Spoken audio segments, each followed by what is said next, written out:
what the person can do to encourage their spouse to perform salah. I'm glad that you asked those questions, because this is one of the duties that we have and the responsibilities we have towards our spouses. Can you imagine if your spouse, you know that he is getting sick or she's getting sick, or something down on the road will harm them? Definitely, because you love them, you care for them, will do your best to stop them from falling into that thing that will harm them. So what about the akhirah? No doubt that you fear and you care for your husband and your wife more than anything else to be among أصحاب السعير.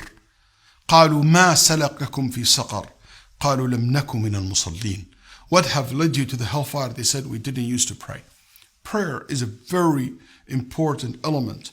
It is Amudul Islam, the main pillars in Islam. As Umar radiallahu anh said, there is no chance for someone to claim Islam if he or she doesn't pray. So this is a very serious matter. And I'm so happy that you care about your spouse, that you make sure that they not only praying, they pray on time and they pray correct and they care for it. وَأْمُرْ أَهْلَكَ بِالصَّلَاةِ وَاصْطَبِرْ عَلَيْهَا. Allah subhanahu wa ta'ala said in the Quran, order your family to pray and be patient.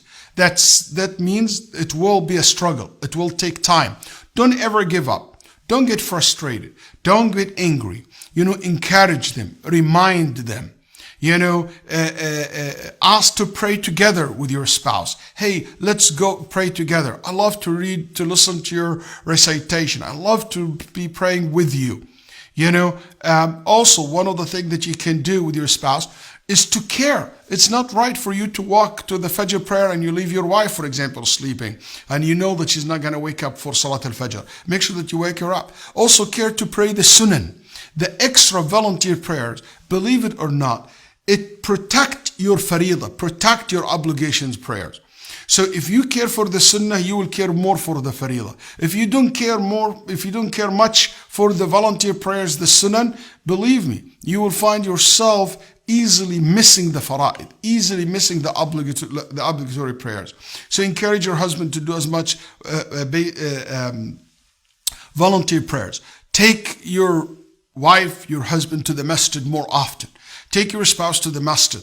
Praying in the masjid will guarantee that the person will pray in congregation. A reminder, reading a book, sharing a hadith, or basically a soundbite from a lecture, a reminder, a verse in the Quran. Keep advising, keep reminding, keep encouraging, and always stay positive. May I make a lot of dua that Allah subhanahu wa ta'ala help your spouse to care for the salah, because it is Amud al-Din. It is the main pillar in Islam. May Allah subhanahu wa ta'ala bless you and your spouse.